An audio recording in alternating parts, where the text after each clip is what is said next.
2022년이 시작하자마자 1월, 2월 두 달 동안 한국이나 미국이나 할 것 없이 주식시장이 많이 떨어졌습니다.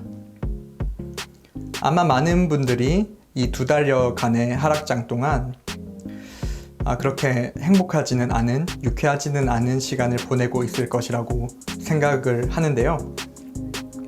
저는 이번 하락장 동안 제가 한 행동과 하지 않은 행동이 있습니다. 먼저 한 행동을 먼저 말씀드려 볼게요. 크게 두 가지가 있는데요. 첫 번째는 이제 작년 12월 또 올해 1월 해서 보너스를 받은 게 있습니다. 그 보너스를 전부 다 1월 말쯤 추가 투자를 하는데 사용을 했습니다.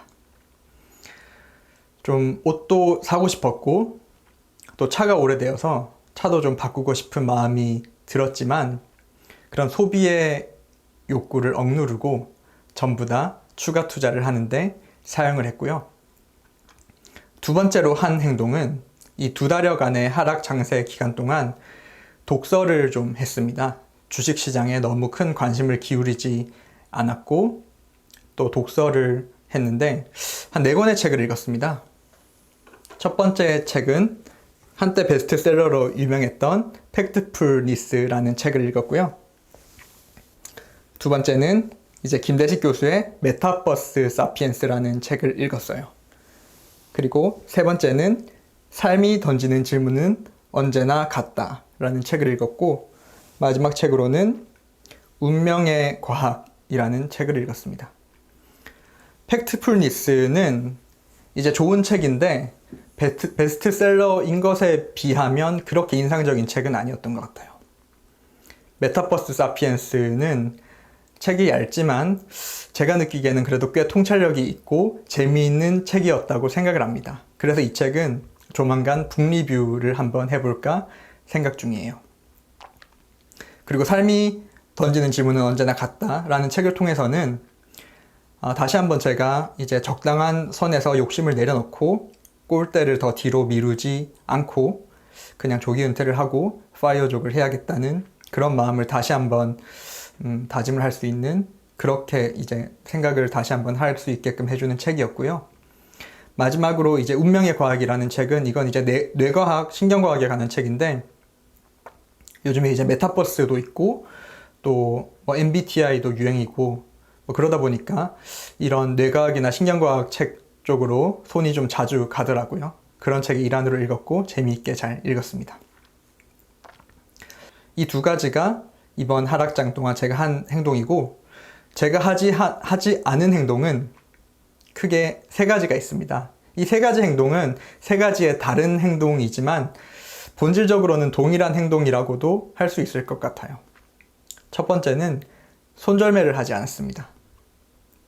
제가 기존에 투자하고 있는 회사들이 그냥 상식적인 회사들이고 상식적으로 괜찮다고 여전히 생각하고 있기 때문에 어느 회사도 손절매를 하지 않았고요. 두 번째로는 포트폴리오 리밸런싱도 하지 않았습니다.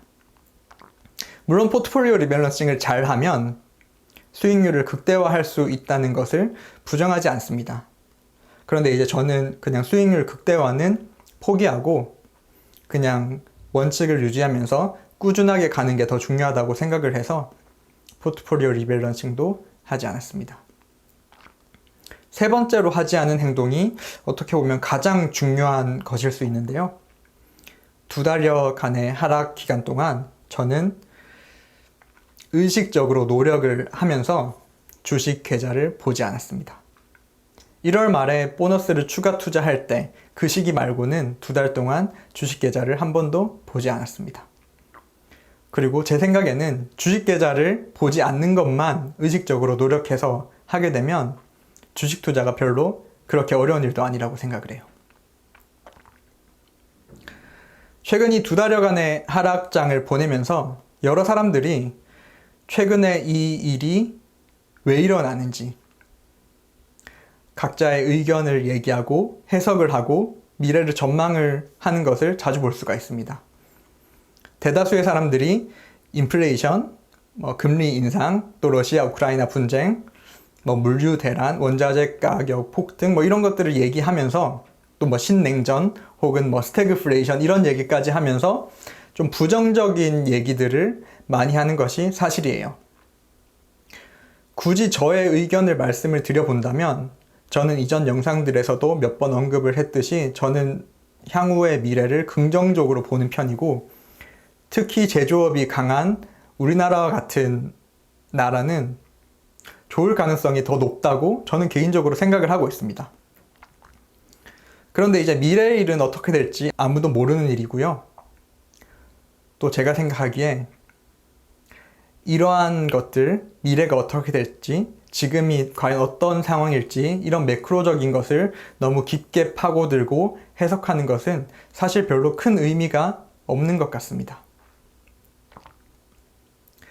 경제가 한 20년에서 40년 정도 되는 커다란 주기로 순환을 하고 있고, 그 거대한 순환 내에서 여러 소순환들이 있고 크고 작은 이벤트들이 발생을 하는데, 그런 일들이 일어날 때마다 그것이 어떤 의미를 갖는지, 그것이 어떤 영향을 미칠지, 그래서 미래가 어떻게 될지 이런 것들을 해석하고 전망하는 것이 마치 좀 이제 세상을 좀 더 깊게 이해하는 것만 같고, 또 그렇게 해야만 투자를 잘할 것만 같고, 또 그렇게 하는 것이 저의 지식이 넓어지는 것 같은 그런 착각을 받곤 합니다만, 제가 생각하기에 이런 것들은 좀 재미는 있을지 몰라도 실제 투자하고는 크게 상관은 없다고 저는 생각을 해요. 특히나 저희와 같은 이제 파이어족을 꿈꾸는 사람들에게 있어서는 그냥 이제 한 두 자릿수 정도의 수익률, 예컨대 12% 정도의 수익률만 거두어도 충분한데, 이 정도의 수익률을 거두기 위해서는 이런 매크로가 어떻다, 미래가 어떻다라는 것을 굳이 그렇게 골머리 앓으면서 전망할 필요가 없다고 저는 생각을 합니다. 그저 그냥 상식적인 기업을 상식적인 방법으로 투자하면 된다고 저는 생각을 하거든요. 그러니까 다시 말씀드리면 매출액이 적당히 잘 나오고 영업이익률이 적당히 높은 기업을 그렇게 비싸지 않게만 투자를 한 다음에 변동성을 견디면 되는 문제라고 저는 생각을 합니다. 아마 대부분의 사람들이 처음 주식 투자를 할 때에는 이런 마음가짐을 가지고 투자를 할 거예요. 10%, 12%, 10몇 프로 정도의 수익률이면 충분하다라는 마음가짐을 가지고 주식 투자를 하겠지만, 주식 투자를 하다 보면 좀 빨리 돈을 벌고 싶은 마음, 빨리 부자가 되고 싶은 마음이 생기고, 또 남들과 비교하는 마음이 생기고, 그러면서 자연스럽게 주식 투자 그 수익률을 좀 더 높은 수익률을 추구하게 되고, 50%, 100% 그런 수익률, 좀 꿈같은 수익률을 추구하게 되고, 그러면서 좀 더 효율적으로 움직여야 된다고 생각을 하게 되고, 일희일비하게 되고, 거시경제가 어떻게 될 것인가 이런 것들에 좀 더 관심을 가지게 되고, 여기저기 왔다 갔다 하면서 좀 이렇게 결과적으로는 투자를 망치는 길로 가는 게 아닌가 저는 생각을 합니다. 투자라는 것이 그냥 상식적인 수준에서 하면 그렇게 어려운 일이 아니라고 저는 생각을 하고요. 파스칼이 이런 얘기를 했죠. 인간의 모든 불행은 그가 방 안에서 가만히 있지 못하는 데서 유래한다. 구독과 좋아요를 눌러주시는 여러분들의 손길에 파이낸셜 인디펜던스의 행운이 깃들기를 바라겠습니다. 감사합니다.